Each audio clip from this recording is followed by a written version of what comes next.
आर्यन की आवाज सुनते ही अनिका ने अपने पाँव से लिपटे बच्चे की ओर देखा।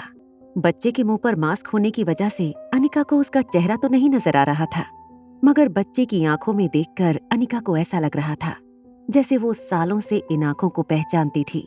तभी अंदर से एक नर्स बाहर आई और उसने डॉक्टर शालिनी से कहा, डॉक्टर प्लीज एक बार आप अंदर आकर पेशेंट को अटेंड कीजिए। I think the patient is starting to react. Doctor Shalini और बाकी का मेडिकल स्टाफ आईसीयू वार्ड में दादी माँ को एग्जामिन करने चला गया। अनिका ने उसके पांव से लिपटे हुए बच्चे को धीरे से अपने से अलग किया और कहा, she will be fine, don't worry. Anika के दिमाग में इस वक्त सिर्फ पेशेंट की जान बचाने का ख्याल चल रहा था। अनिका भी डॉक्टर शालिनी के पीछे पीछे आईसीयू वार्ड में दौड़ कर जाने लगी। अंदर जाने पर अनिका ने देखा कि 3-4 मशीन बीप करके अलार्म दे रही थी। दरअसल दादी माँ का ब्लड प्रेशर थोड़ा बढ़ गया था, जो ऐसी कंडीशन में उनके लिए अच्छा नहीं था। अनिका को ये सारी रीडिंग्स पढ़ते हुए देखकर डॉक्टर शालिनी ने अनिका से पूछा, एक्सक्यूज मी, क्या मैं जान सकती हूँ आप कौन हैं और आईसीयू वार्ड में क्या कर रही हैं? पीछे से रोहित की आवाज आई, मेरी रिक्वेस्ट पर अनिका जी यहाँ आई हैं। वो दादी माँ को बचाने में आप लोगों की मदद करेंगी। शालिनी थोड़ी देर सोच में पड़ गई।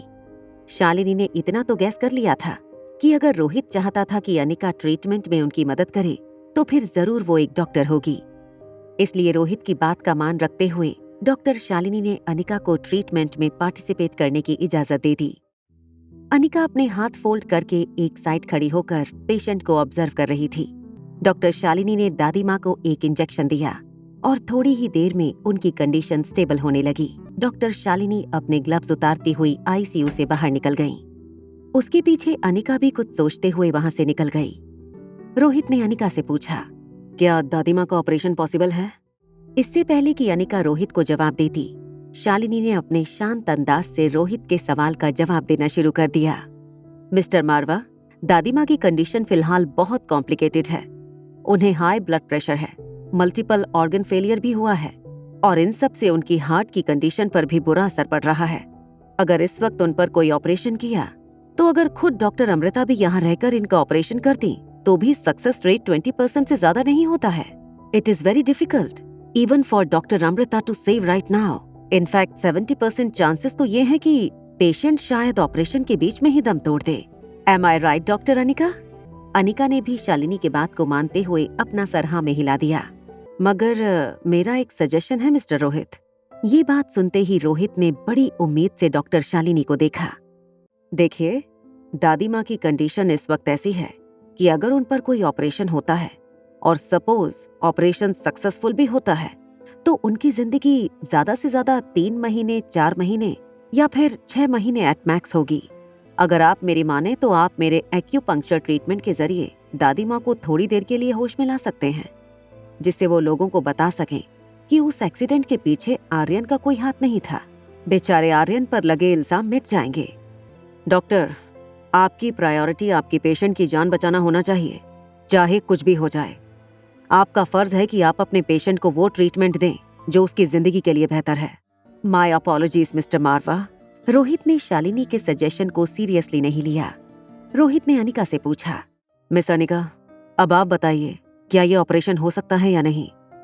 Yes, it is possible. दादी माँ का ऑपरेशन हो सकता है। The success rate is 90%।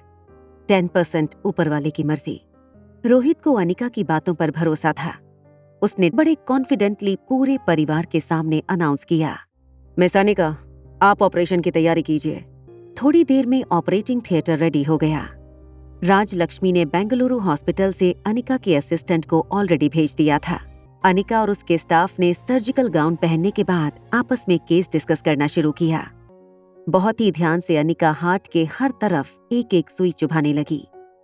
5 घंटे बाद काफी थकी हुई अनिका ने अपना मास्क निकाला। ऑपरेटिंग थिएटर से बाहर निकलकर पास वाली बेंच पर जाकर अनिका अपना सर दीवार पर रखकर रिलैक्स करने लगी। अनिका ने देखा कि ग्लास डोर के उस तरफ रोहित वेटिंग एरिया में ऑपरेशन खत्म होने का इंतजार कर रहा था। जैसे ही अनिका ग्लास डोर से बाहर निकली, रोहित दौड़कर अनिका के पास आया।